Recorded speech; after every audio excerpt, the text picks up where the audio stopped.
नमस्कार।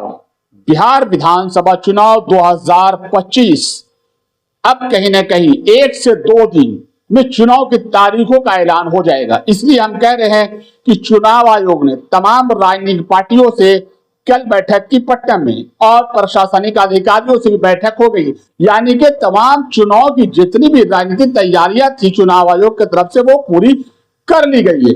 लेकिन सबसे बड़ी बात, अभी तक कहीं भी किसी भी पार्टी से किसी भी कैंडिडेट का प्रत्याशियों के नाम की घोषणा नहीं हुई है, जिसके लेकर तमाम प्रत्याशियों की सांसें अटकी हुई है।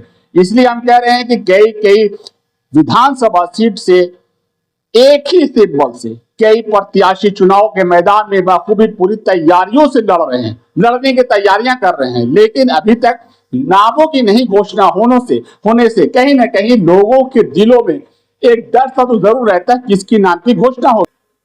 हम बात कर रहे हैं बिहार शरीफ विधानसभा क्षेत्र 172 से, इसलिए कि वहां से आरजेडी के सिंबल से कई चेहरा मजबूती से, देखिए चेहरा तो हर क्षेत्र में नजर आते हैं, लेकिन बिहार शरीफ में जो चेहरा नजर आ रहा है वो कहीं ना कहीं अपने आप को पूरी तरीका से दावेदारी कर रही कि हमारी टिकट पक्की है। लेकिन अभी तक जिस तरीका से लग रहा है उसमें 2 चेहरा, नाम तो 3-4 है लेकिन 2 चेहरा ऊपर खाने में जो लिस्ट होता है उसमें नजर आ रहा है कि हो सकता है कि इन लोगों के नाम पर आरजेडी मोहर लगा दे।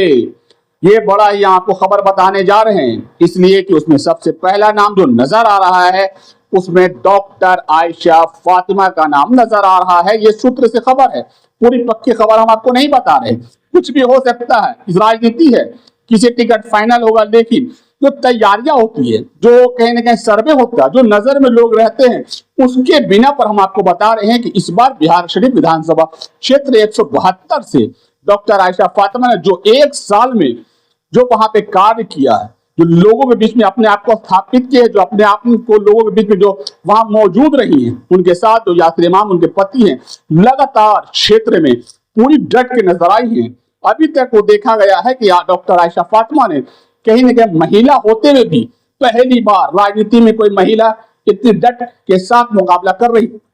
और बताते चले दूसरा नाम, इसलिए के नाम तो कई हैं, लेकिन दूसरा नाम जिस तरीके से खबर निकल कर आ रही है उसमें दानिश मलिक का नाम लेना जरूरी है।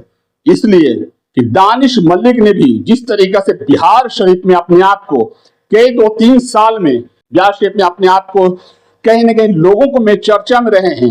जिस वक्त से मेयर चुनाव हुआ है उनकी मां ने डिप्टी मेयर का चुनाव जीता और कहीं ना कहीं लोगों के वोटिंग से जीता है। और दानिश मलिक ने यह साबित भी किया है कि उन्होंने अपनी मां को अपने मेहनत के बलबूते लोगों के वोटिंग से डिप्टी मेयर बनाया और उसी को लेकर अब दानिश मलिक की चर्चा आरजेडी में भी लगातार होते रहती है। और कहने के बिहार शरीफ में तो कहीं भी आप चले जाइए दानिश मलिक का नाम आपको सुनने को मिलेगा। और बिहार शरीफ के किसी कोने में चले जाइए बैनर होर्डिंग दानिश मलिक का खासकर तेजस्वी प्रसाद यादव के साथ नजर आता दिखेगा। और पुराने चेहरा में आपको बताते चले कि पूरे विधायक हैं, कई चुनाव लड़े हैं, पुराने अनुभवी कहा जा सकता है, आरजेडी के नेता हैं, वो है पप्पू खान। वो तमाम तरह से एक राजनीतिक में माहिर कहे जाते हैं बिहार शरीफ में।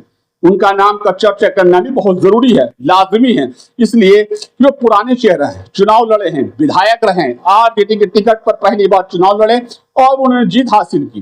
बीच में भी चुनाव लड़े लेकिन कहीं ना कहीं उन्हें जीत नहीं मिली। लेकिन कहीं ना कहीं आप बताते आपको कि राजनीति से आज भी उनका बहुत ही गहरा नाता है, लोगों के बीच, हर समुदाय धर्म के बीच वो भी नजर आते रहते हैं। पप्पू खान का भी कहीं ना कहीं भुलाया नहीं जा सकता है इस बार, कि हो सकता है उनका भी नामों की चर्चा आरजेडी में जरूर होती होगी।